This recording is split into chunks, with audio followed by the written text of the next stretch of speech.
Good morning, good afternoon, good evening, wherever you are in the world.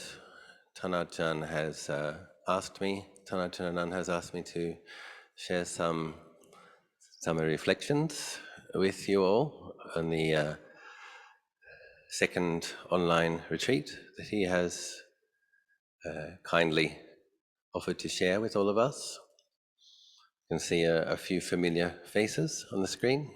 Hi Joyce, hi JC, hi Shunxiang, hi Leanne, hi Diana.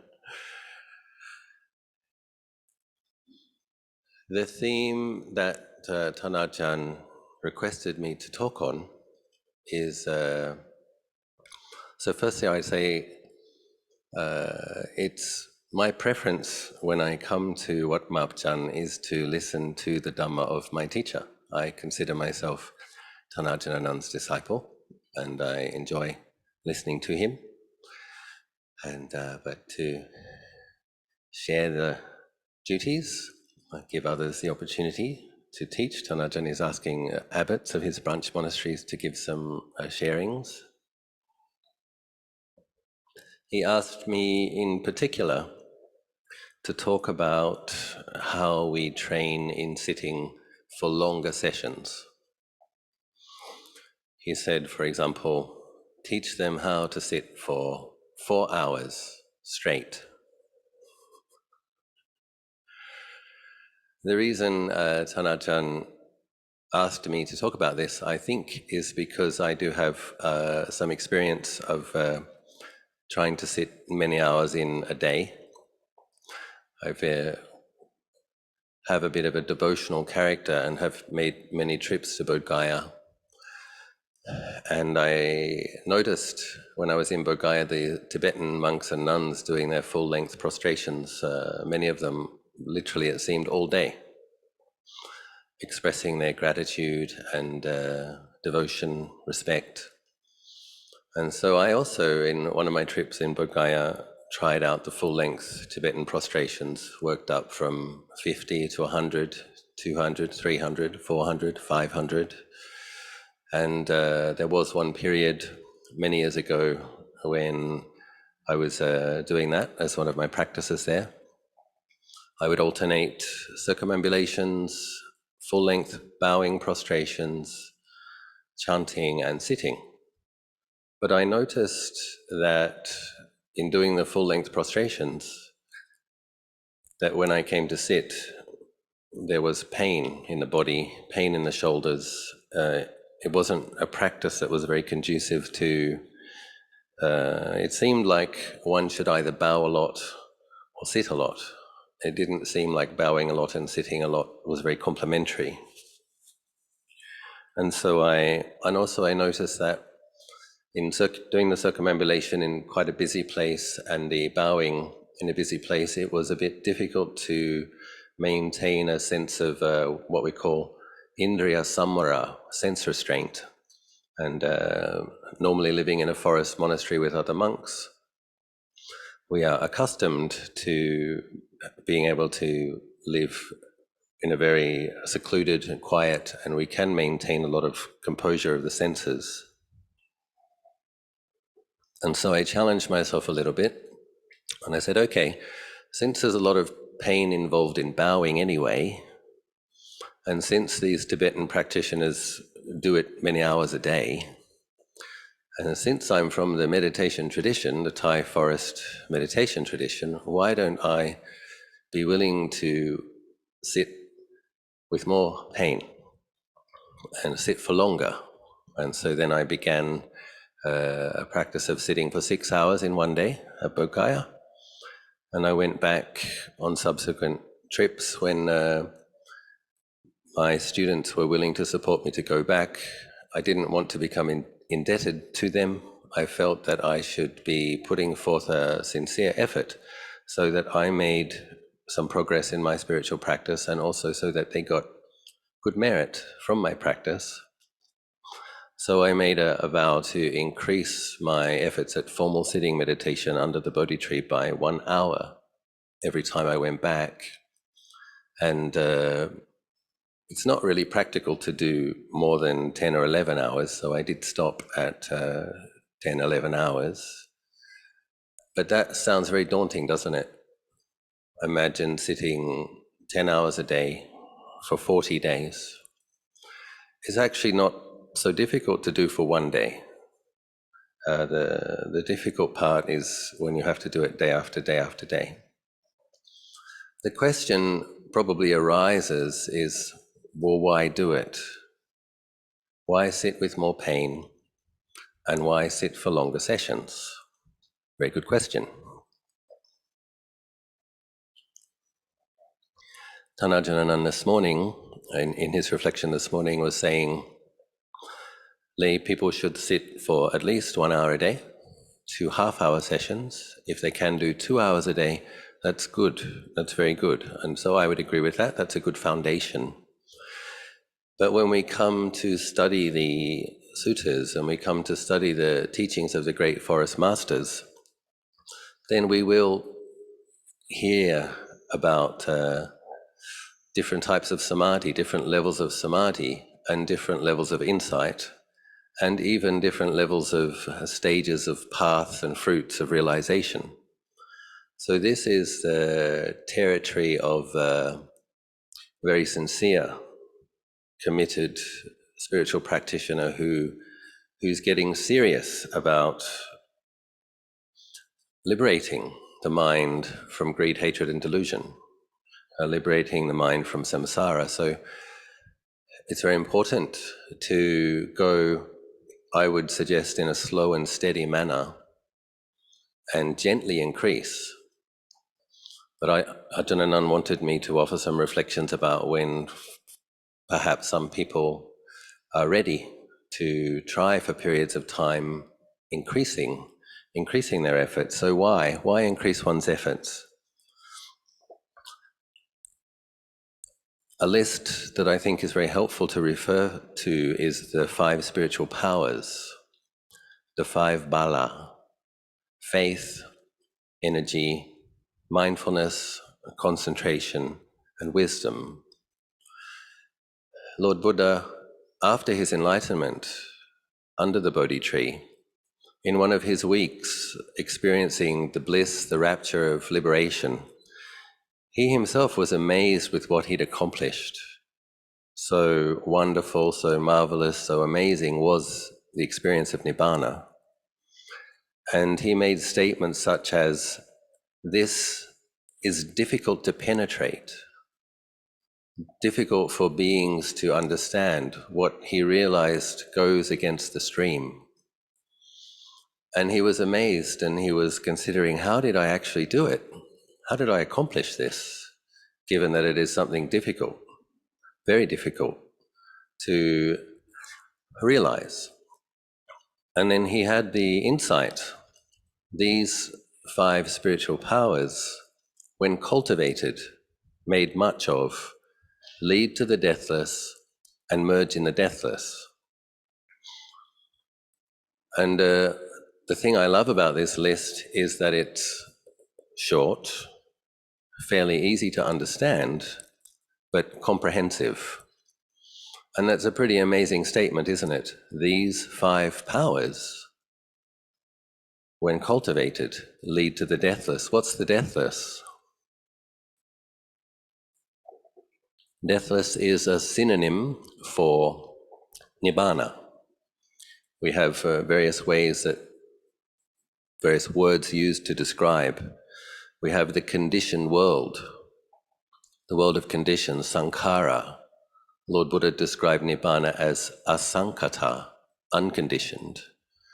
The thing about conditions is that they all arise and stay for some time and cease. The conditioned world is also referred to as the realm of death.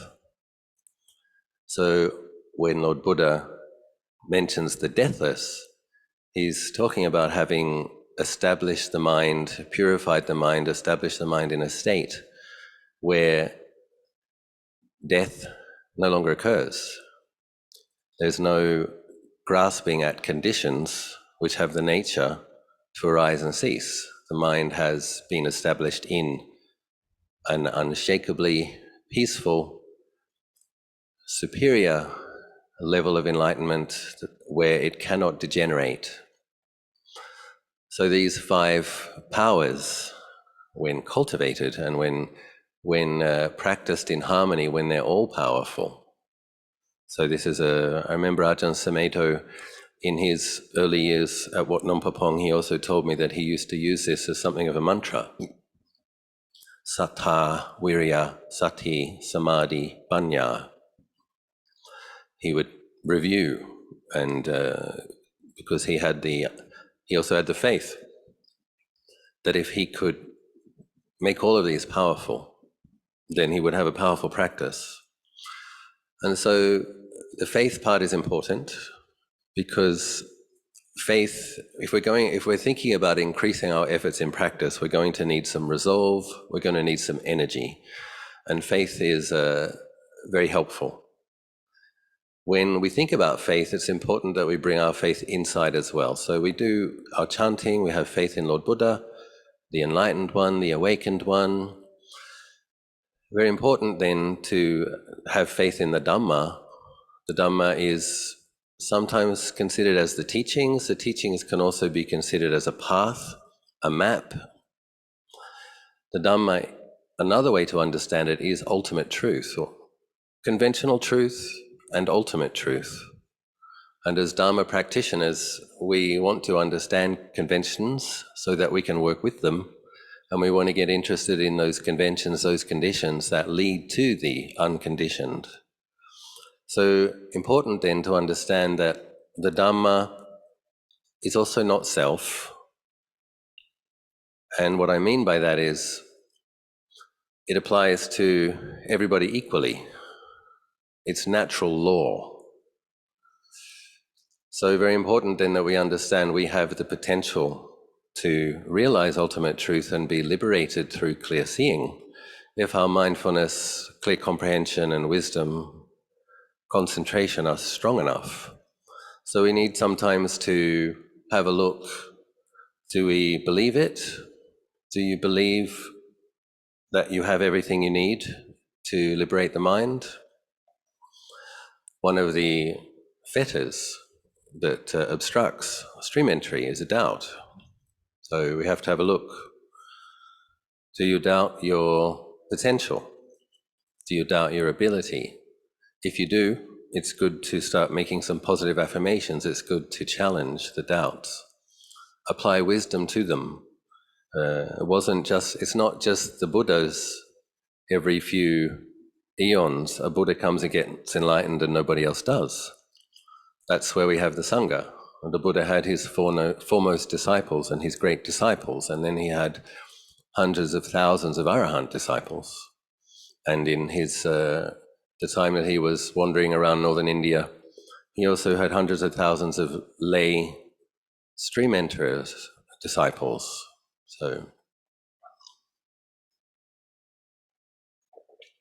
So the point is, we do have what we need. We have a body, and we have a mind. And the unenlightened state means that the mind is affected by ignorance. What is ignorance? Ignorance means not knowing, not seeing things according to their actual nature. Because of that, we have delusion. What's delusion? Delusion is misapprehension, seeing things incorrectly. Because we have misapprehension, we tend to grasp at the body and mind as being a self, I, mine, and others. Then we have greed and hatred, the root kilesas of greed, hatred, and delusion. When we consider this, ignorance, delusion, greed, and hatred, the clinging and the grasping that occur because of that, then we look at the other list, faith, energy, mindfulness, concentration, wisdom. We have the direct antidote. So what is mindfulness? I'm skipping from faith now to mindfulness. We'll go back to energy. Mindfulness is a quality of knowing, awareness, and we all have some. But our mindfulness tends to be, because it is affected by ignorance, and then the greed and the hatred, the craving for, the craving not for, our mindfulness tends to be cloudy, fuzzy, challenged, not good mindfulness. And so then we have to get interested in, because I was just saying, Lord Buddha, in reviewing his enlightenment experience, after delighting in the bliss of liberation for a week in the proximity of the Bodhi tree, on another occasion, he also delighted in the bliss of liberation and was reviewing, again, with a mind of amazement, awe, rapture, gratitude. How did I realize this? How did this get established? How did the mind get liberated? And he saw, very similarly to the 5 spiritual powers, he saw that these 4 foundations of mindfulness, when made much of, when cultivated, merge in the deathless, lead to the deathless and merge in the deathless. Again, very pithy, very simple, and very poignant. We should pay attention. Sometimes we like to study more complex things. We want to get fascinated with sophisticated concepts and amazing intellectual contemplations and considerations. But I think when Lord Buddha says these 4 things lead to enlightenment, I think we should be paying attention. And when Lord Buddha says these 5 qualities, when we cultivate them, lead to enlightenment, we want to have a good look at this. So if we have fuzzy, clouded, not very sharp mindfulness, if we understand that if we can generate good, clear mindfulness, that we will begin to experience insights and glimpse liberation and finally be liberated through cultivating the 4 foundations of mindfulness, then we get interested. How do I make my mindfulness better, clearer, sharper, more consistent? And this is where we come to longer sessions of sitting. Sometimes it's kind of counterintuitive, or if you look at it in short term with a little bit of impatience. We all have kind of modern people aren't very patient, and we have what do they call that? Quick gratification. We want fast gratification. So the idea of sitting for 10 hours a day, knowing that there's definitely going to be pain, but there might not be a liberating insight, this is where it gets a bit tough. And this is where we have to have faith. And this is where the energy comes in. Energy has a very close, the second of the 5 spiritual powers, energy has a very close relationship to effort. We have to make an effort to bring about energy. And so what do we make an effort at? We make an effort at establishing the mindfulness. So when we come to do a session of meditation, we set the intention. What is my meditation object? Oftentimes it's the breath. Sometimes it might be loving kindness. Sometimes it's body contemplation, contemplation of death or impermanence. But we make it clear, for this session, what am I going to do? For myself, I often start with 10 minutes of metta and then go to the breath. When the mind gets peaceful, goes to a fairly peaceful state, if it comes out of that state, then I might do some contemplation of body parts or elements. But we have some kind of a sense when we come to sit what we're actually going to do. This is important because mind is the forerunner. We set our intention and we make it clear. But one thing that it's not a very intellectually seductive idea, but it's the truth, in my experience, that when one sits with more pain in the body and in the mind and keeps persisting, if one keeps making an effort to try to be aware of the breath, even though there's shoulder pain, try to be aware of the breath, even though there's knee pain, you feel like you can't stand it anymore, so then you pick up a skillful contemplation such as metta, That's been enormously helpful to myself in the periods when I've been doing intensive practice. One has to have on one level, you want to be a spiritual warrior and you want to be enlightened. And there you are sitting and you have a lot of suffering. And what do you do with that? You have to be humble and admit that there's a conventional being that has a lot of suffering. And then the appropriate response to a conventional being that has a lot of suffering is to have loving kindness.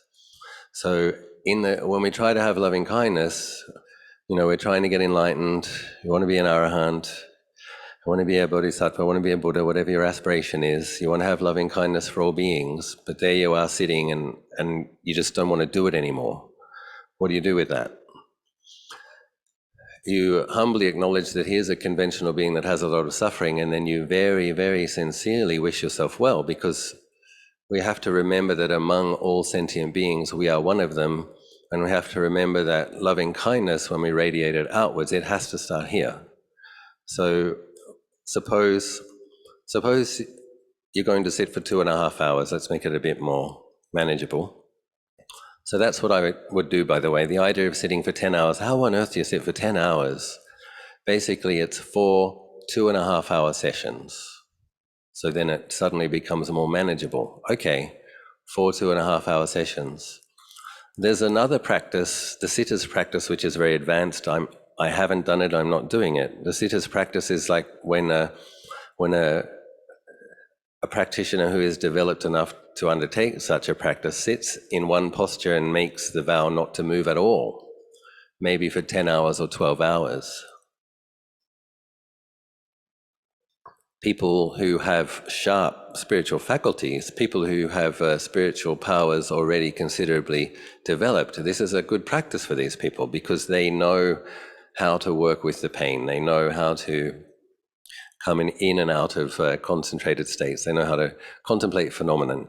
But for people who are in that area of practice where we are stretching our abilities patiently but consistently and deepening our efforts, then we have to think in terms of making more of an effort and having clear container. So for myself, I would sit in the half lotus position for 45 minutes with the right leg on top of the left leg. And I have a little watch in front of me, and I give myself permission. I'm allowed to wriggle a little bit and change my sitting posture, not standing up, but after 45 minutes, I'm allowed to swap the legs. So take down the left leg, take down the right leg, pull up the left leg, adjust the pillow under the buttocks, and start again. The second time will go for an hour, and then give myself permission to move after an hour, move one leg from the top around to the side. Many of you may have noticed that Thai bhikkhus often sit this way with one leg in front and one leg sideways. And so giving oneself a little bit of wriggle room. You've got 2.5 hours, you're going to sit in one position for 45 minutes, you're going to wriggle a little bit, make a bit of an adjustment, and then you're going to sit for an hour. And so oftentimes what people do is they get to that point where they've sat 40 minutes, 45 minutes, there's pain in the body, and there's that sense of, I've done my meditation. Get up. And what, in my experience, is if one opens the eyes, moves gently, tries to sustain the level of peacefulness that is present, don't let it dissipate, mindfully, slowly, carefully change your position a little bit and sit again. In that second hour after 45 minutes, there is more peacefulness, there is sharper mindfulness. So there's a clear correlation to the consistency of the effort and not allowing the mind to gather to some degree and then dissipate completely again. And so in a session of 2.5 hours, you never know. It might be the last half an hour that's very peaceful. It might be the very first half hour that's very peaceful. It might be somewhere in the middle. But in my experience, I can be fairly confident that if I do sit for 2.5 hours, at some point the mind will become quite peaceful, simply because one is making a sincere and diligent effort. And so one sets the intention. Maybe you do some metta, Then you set the intention to do breath meditation. And normally what happens is there's going to be some physical pain that manifests somewhere. And oftentimes there's going to be some pain in the mind as well. So when I say physical pain, it's this is an interesting contemplation for us. You know, there's actually no such thing as physical pain. What it's described as in the suttas is feelings that arise due to body-based contact. So all feelings are arising in consciousness. No feelings are arising in the four elements, but sometimes we describe them as pain in the body.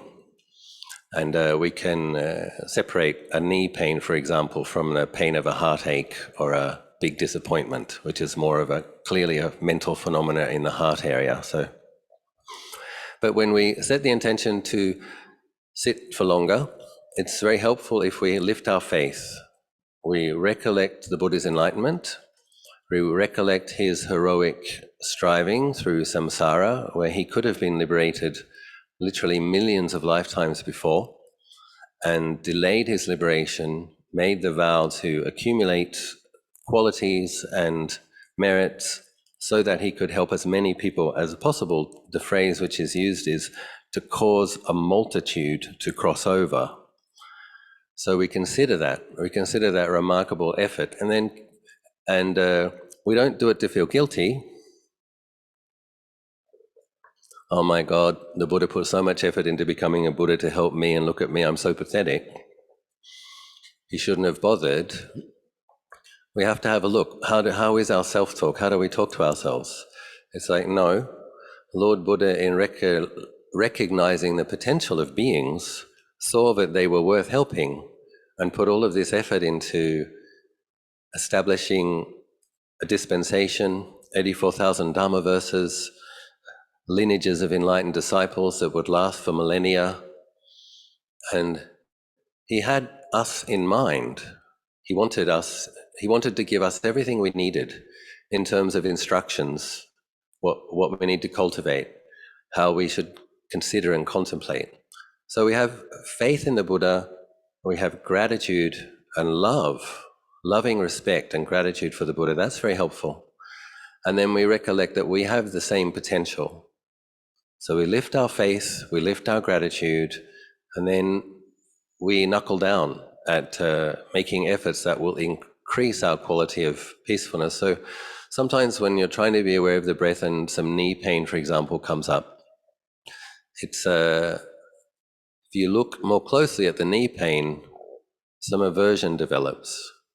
So this is the latent qualities here. When we come to sit, we want peaceful experiences, right? We want the rapture, we want the tranquility, we want the jhana samadhi. So okay, there's some craving there, some aspiration. We come and we sit, some pain arises. What happens? Irritation and aversion. And if we apply the mindfulness to knowing it, notice, you have to challenge yourself a bit. Where is the pain? My knee hurts. Where's the me? Sometimes we go through the body. Is the me in the hair? Is it in the teeth? Is it in the eyes? Can you find the eye?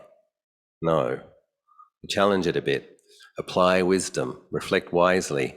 Is it a solid, unchanging feeling? Because that's what it feels like. Oh my God, I have to run away from this. I have to stop. I can't bear with this. You have a closer look and you'll notice there's a lot of flux and a lot of change and a lot of movement in that. And in the simple act of staying with it, bearing with it, investigating it, not moving from it, these qualities of mindfulness and clear comprehension get sharper. And if you get irritation and aversion arising in the mind, then you apply the metta. May I be well, may I be happy. May I be well, may I be happy. Here I am, a conventional being who's suffering. May I be well, may I be happy. And you do that until the aversion goes away. This is sometimes described as replacement by opposites. When there's a unwholesome akusala dhamma in the mind, we generate and establish a kusala one. It's simply, sometimes we think, okay, I'm just going to bear with this pain.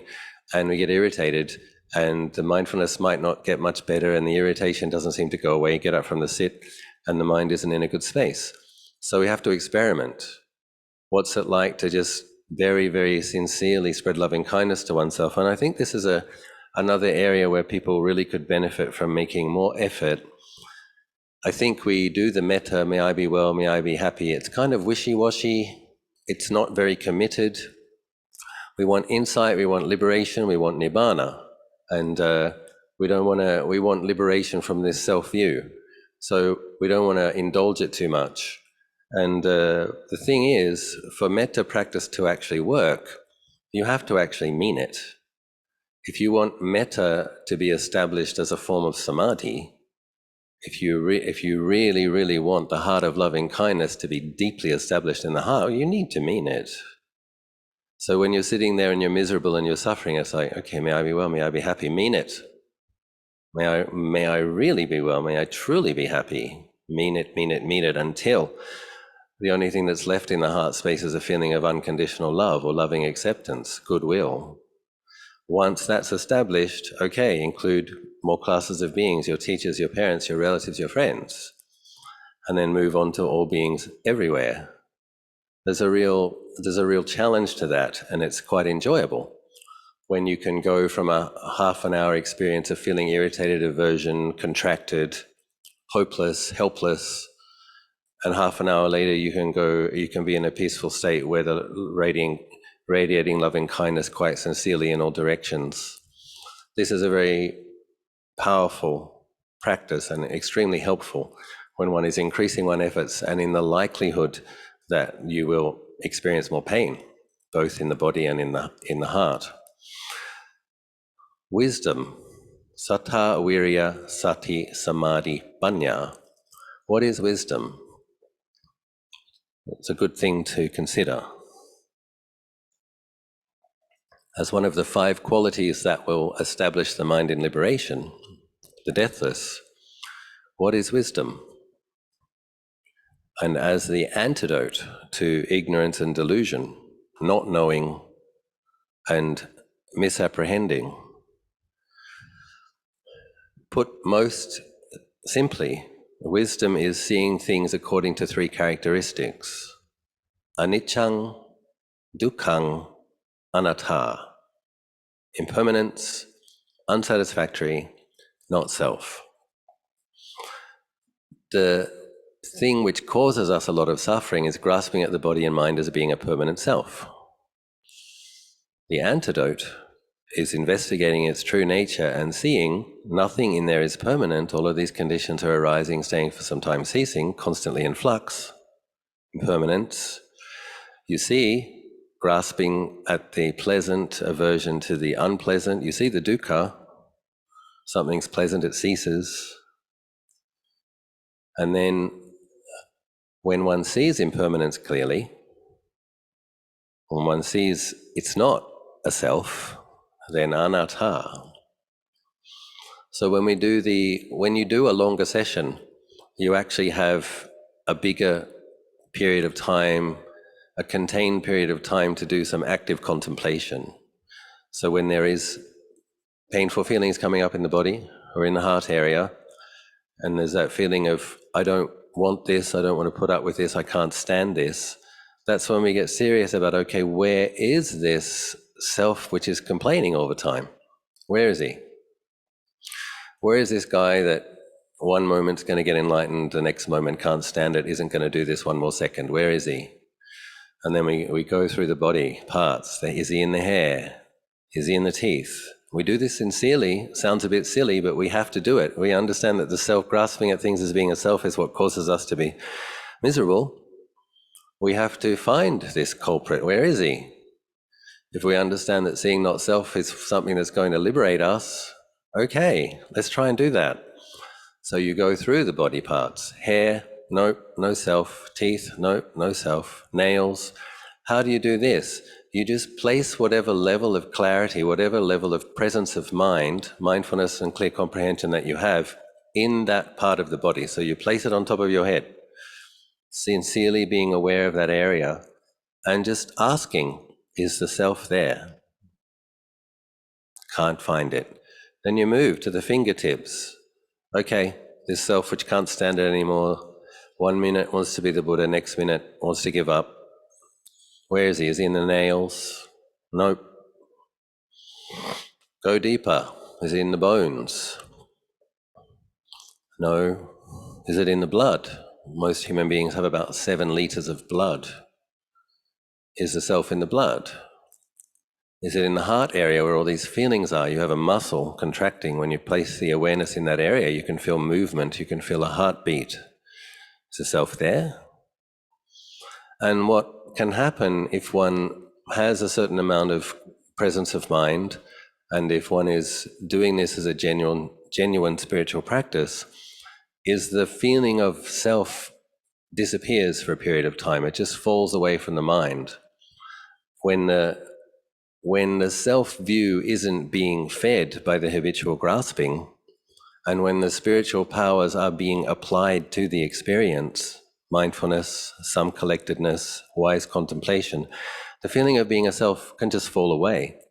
And then there might be pain in the knee and there might be pain in the body, but there's no feeling of a self that can't stand it anymore. And it's a very interesting experience. I'm sure many of you who've done intensive meditation retreats have had that experience, where in just not giving up, in just keeping on persisting and investigating, trying to be with the breath, looking at the pain, trying to let go of one's grasping for and not for, a feeling of self disappears and the same body is there, the same feelings is there, but there's no sense of a self which is craving for or craving not for a period of time.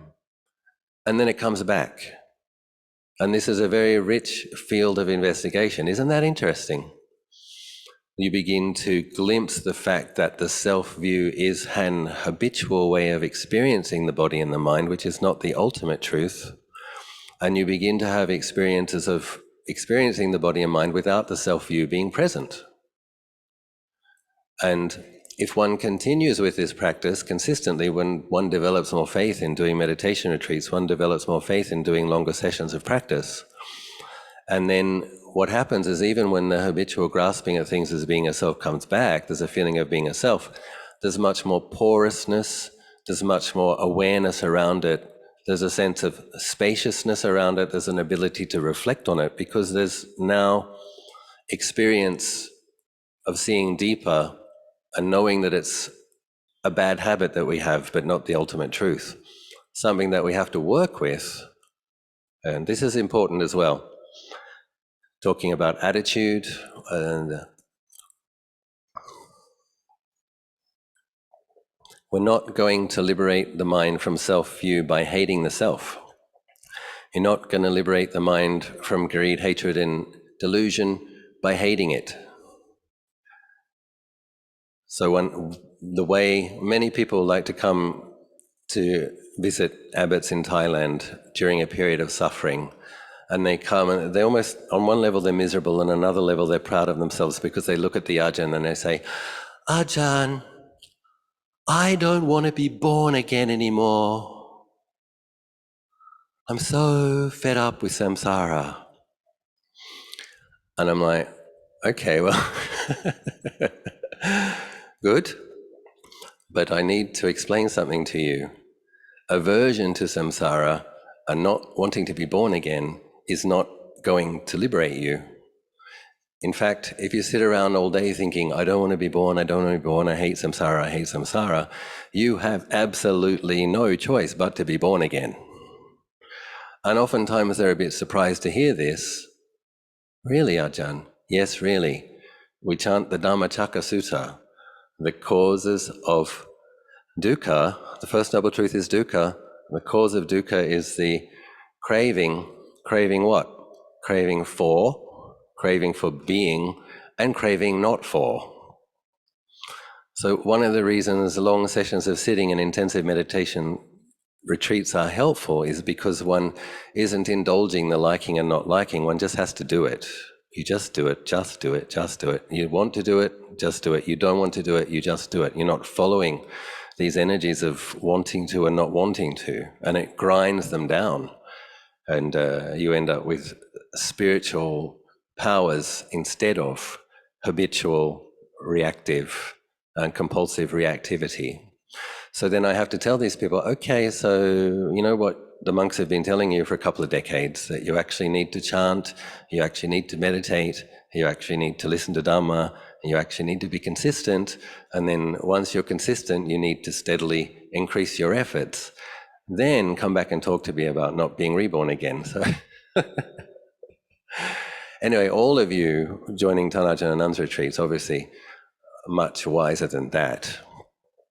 You're already applying your effort at your consistent practice. I'm sure many of you have a chanting practice, a daily meditation practice. When I've done these intensive practices, I've worked up from periods of 3 weeks to 30 days and to 6 weeks. And it is my experience, I'm just talking from my experience, for me to start getting higher levels of what I would consider to be genuine samadhi and deeper levels of insight that I would consider to be vipassana jnana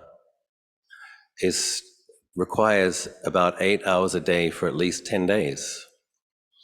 I've been a bhikkhu for 25 years, and in my experience, that's the kind of effort that it requires to really start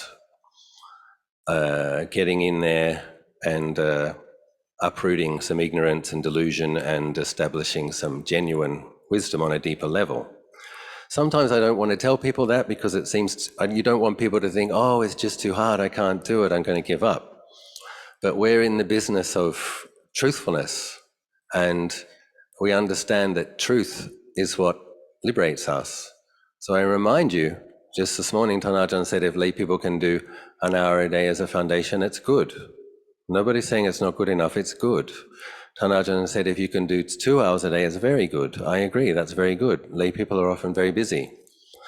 If we are serious, however, about, Ajahn also says if one wants stream entry, if one wants to have an experience of the unconditioned to the point where the mind uproots fetters and couldn't possibly take an eighth birth, then we're talking about serious spiritual disciplines. And depending on where you are with your spiritual faculties, some of you may be ready to increase your efforts. And I recommend a gentle, slow and steady increasing with an absolute determination to not slip back. So once you get from your half an hour to 1 hour, don't go back to half an hour. Okay, you're sick. Okay, you're tired from traveling. 1 day, 2 days, pick it up as soon as you can. And then when you've got your hour, then try to increase it to an hour and a half, 45 minutes, 45 minutes. Once you're there, you increase to 2 hours, an hour in the morning, an hour at night. Once you get there, you increase to 3 sessions a day, morning, afternoon, evening. It doesn't have to be sitting, it can be walking, it can be long sessions of chanting, but we want to be looking at consistent practice morning, afternoon, and evening. And then once we have that as a foundation, I'm sure you start to see the true benefits of that. You start to see that the mind is less reactive. You start to see that there is more patience. You start to see that there's more metta. And then you get the inspiration to do more. You want more of these wonderful results. And then I think in terms of trying to do 7, 8, 9, 10 hours a day, then oftentimes you will need the structure of a formal retreat to support you in that. One of the reasons I go to Bodh Gaya is because for my character, it lifts my faith, spiritual power, so that the energy to apply that effort is simply there. Because I have such love for the Buddha, such gratitude, such respect for that holy site, when I'm in that holy site, I'm willing to do it, inspired to do it. This won't work for everybody. I have gone with students to Bodh Gaya and they become irritated, grumpy, and developed boundless hatred for every single Indian. This also happens sometimes. Doesn't work for everybody. And I myself have a lot of Indian friends. But anyway, I won't out the person. I did challenge them on their grasping at aversion to more than 1 billion people. Anyway, so one needs to find what is the context. Perhaps it's coming and staying with one of your teachers, coming and staying in a forest monastery that has a peaceful environment. Perhaps one of the holy sites is less busy and more less kind of crazy than Bodh Gaya? Is there a place that you can go which will lift your faith so that you have more energy to put more effort into cultivating your mindfulness, concentration, and wisdom? Of course, what you're doing now is excellent. Ajahn Anan kindly agreed to teach a retreat, and now you have some rousing Dharma instruction friends, Kalyana Mitta, to join with doing the chanting and the sitting, walking together. But for those of us who really want to glimpse the deathless and really want to begin chipping away at and uprooting these latent qualities of ignorance and delusion, we do need to make a good effort. And but as I said, slow and steady, gently increasing, being really important, not to give any of it back. It's normal for Mara to come and trick you and tempt you, and something might really upset you. You can get thrown off and get knocked off the rails for a while. Find a way to get back on and get back to the level you're at and get back to gently increasing, gently and consistently increasing, because spits and spurts, stopping and starting, 2 steps forward, 2 steps backwards, doesn't work. Probably a lot of you have some experience of that now. So the strategy that actually does work is to do a little bit more and make that the habit, do a little bit more and make that the habit, do a little bit more and make that the habit. And sometimes we have to look, how are we using our time? What are we actually doing with our day? I think if many people will feel, well, I can't do any more practice, I'm really busy, the 2 half-an-hour sessions is the only time I have, then I think, at least with the iPhone and the iPad, I think it will tell you how many hours you spent on your device each day. You can go in the settings and you can have your device tell you each day how long you spent on it. And I think that you will find that you do have several more hours, many of you. And these things are addictive, and a lot of time goes by without people realizing how much time went by. And so look at the areas of our life where we're wasting time, or at least not using time most wisely, and can we cut back on those activities? For some people, just coming and sitting, you're not getting much rapture, you're not getting much tranquility yet, it gets a bit tedious.